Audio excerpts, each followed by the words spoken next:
What's up, everybody? Chad here for yet another Taco Tuesday, and this is not just any Taco Tuesday.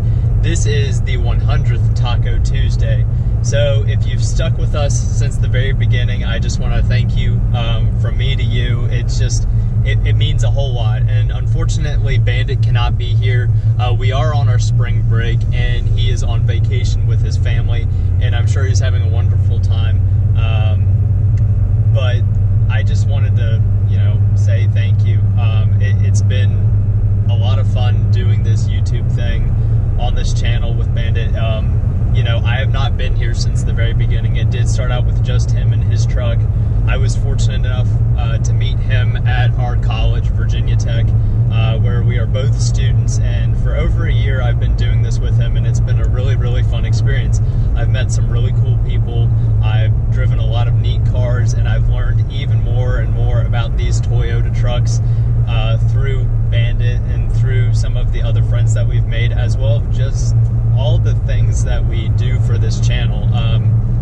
Because, Taco Tuesday started out with being something very much focused on the Toyota Tacoma, because that is what the channel started with, and we still do focus on our Tacomas a whole lot, but we wanted to branch out, hence the name change that we went through at the very beginning of this year.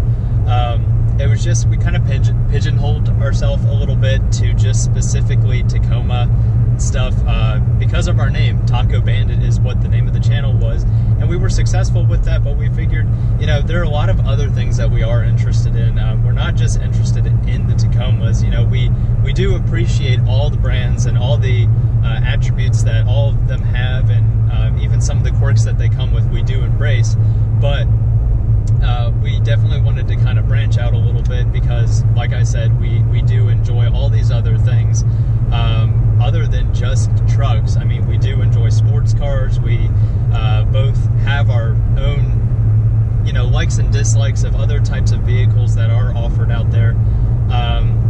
But we do all share the same automotive, outdoors, hands-on, do-it-yourself lifestyle. And that's kind of what attracted us to buying these Tacomas, even though this wasn't our first Tacoma for either one of us. But it just meant a whole lot that you all have stuck with us through this, and ever since the beginning. I know there are some of you that still do watch us. We've grown, and we're definitely very happy with where we are in the channel. That being said, we are still looking for more growth, and we would, the only way that we can really grow is by continuing to come out with more and more content, which there will never be a shortage of. We will definitely be coming out with more stuff in the future, and there is part of that which includes you all, because we don't make a lot of these decisions just by ourselves. We do sometimes ask you guys, and we do a lot of research on the internet, Tacoma World, so many different websites, and we like to find products, modifications, and different little things that we can do with our trucks through just us supplementing them through YouTube funds, or even getting sponsorships through some people, or getting discounted parts like we had acquired through Sparks Parts. Now, that is a more recent acquisition, and kind of a teamwork between us and them, and they have definitely helped us out quite a lot through the different modifications and some of the parts and stuff for our trucks, for the Land Cruiser especially. I mean, they're definitely one of the largest part suppliers for that. And yeah, so speaking of Sparks Parts, we do have that promo code BANDIT for 5% off for anything that you order from Sparks Parts. It'll take off 5% off your entire order, which is a nice little discount. And we always have to plug that. We have to let you all know about that, but we try not to do that every single video. But in order for us to continue growing, I do want to ask you all just for a favor. If you haven't subscribed yet, but you do still come around to the channel, I guarantee that, if you do subscribe, there will be more and more that will be coming out. Subscribership is one of the largest parts of a YouTube creator having success. So we are trying our very best to get to 5,000 subscribers as our next big milestone, really. So if you all could subscribe, possibly give this video a thumbs up, we would definitely really appreciate it. It does help out the channel quite a lot, and it helps just everything work out really well for this relationship that we have between us, the creator, and you, the viewer, because without that symbiotic relationship, none of this would work out at all. But I just really wanted to thank you all. It does mean a lot, and now we're going to move on to this week's news. Starting off with some news for this week, Toyota did, as of today when you're watching it, this is not actually Tuesday when I'm recording it, but there will be the reveal of the Toyota Supra at the Geneva Auto Show. You should probably, at least on the East Coast, you'll be waking up, actually, I guess, okay.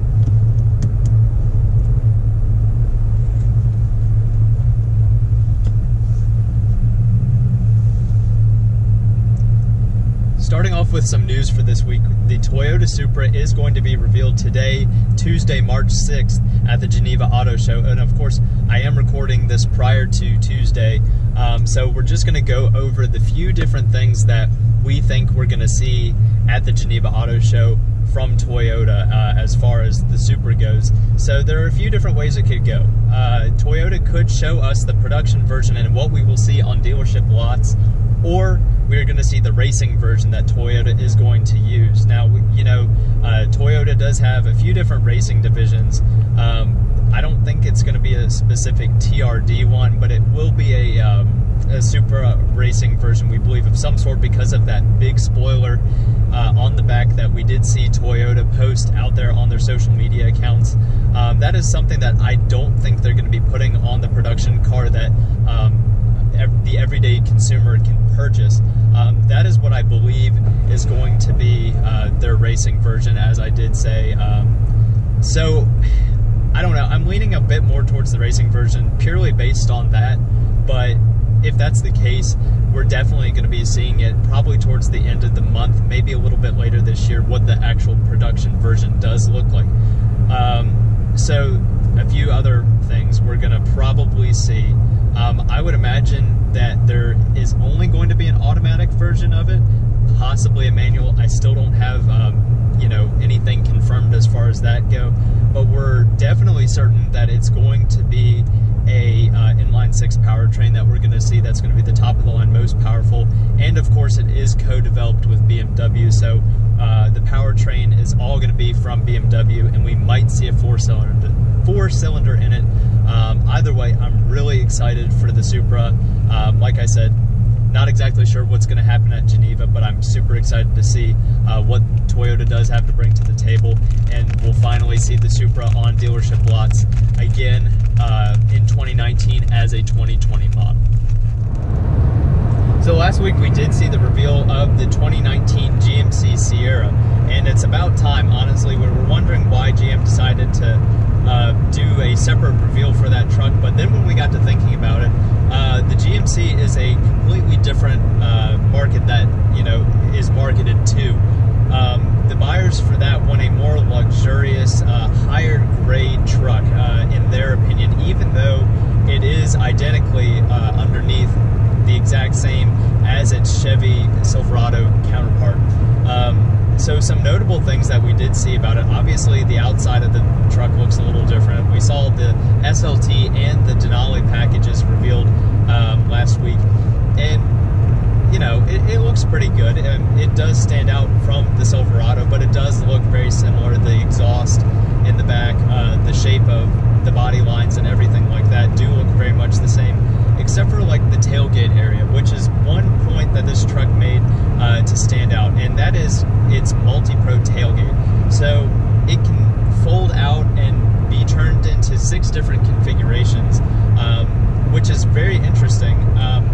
And it's more for a work truck style setup where you can have easier access to the bed, and you can fold down the tailgate at like the halfway mark, at the height of it, and makes it easier to kind of load things in and have long boards kind of sticking out, which is an interesting thing. It seems almost backwards how GM did it, because that's currently not an option for the 2019 Silverado, which is what people who in work fleets and everything like that are going to be buying, because it's going to be the cheaper option when you look at the two.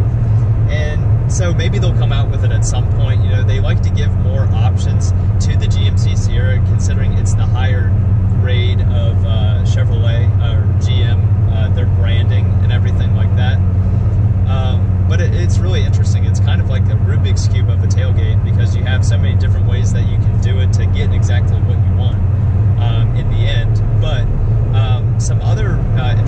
options with it. So on the inside, you can opt for a open pore wood grain, which is going to be, you know, a premium option that you pay for on top of the premium truck. But in the pictures, it looked really, really good, and I'm sure that there will be some people that will opt for that. When you're looking in the bed, you can opt for a carbon composite box, and this is very much similar to the one in the back of the Tacomas that Toyota has been using for over a decade, less the carbon. There's no carbon usage or anything like that, any carbon fibers interwoven into the box in the back. It is just supposed to be a composite material that is stronger than steel, lighter than steel, has better dent resistance than steel, and obviously it doesn't corrode any whatsoever. It's a plastic composite. In my experience with it, it's been really good. It's very strong, sturdy, and holds up just as well as any other box does. But it's interesting that they did debut this on the GMC. Again, not something that they put on the Chevrolet, which is where I feel like the option would be a whole lot more welcome. But when you do look at the truck overall, it is very similar to the Chevy, albeit a different truck.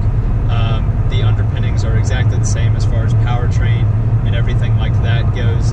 It does still have the three same engine choices. You do get the bigger V8, the 6.2 liter, and then you get the smaller V8, the 5.3 liter, which does have that advanced cylinder deactivation where you can opt to have between 1 and all 8 cylinders in use, and it all does depend on your need. Obviously, if you're towing, you're going to be using all 8 cylinders, but if you're cruising downhill or on a very flat grade, you might be using 4 or maybe even 1 of the cylinders out of all of them. And this is obviously a fuel economy thing to be more efficient.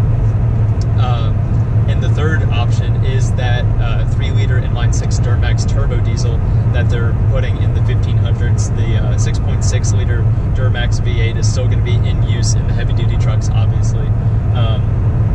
But that's the engine lineup, and it's exactly the same with the transmission and engine as the Chevrolet, as I did say before.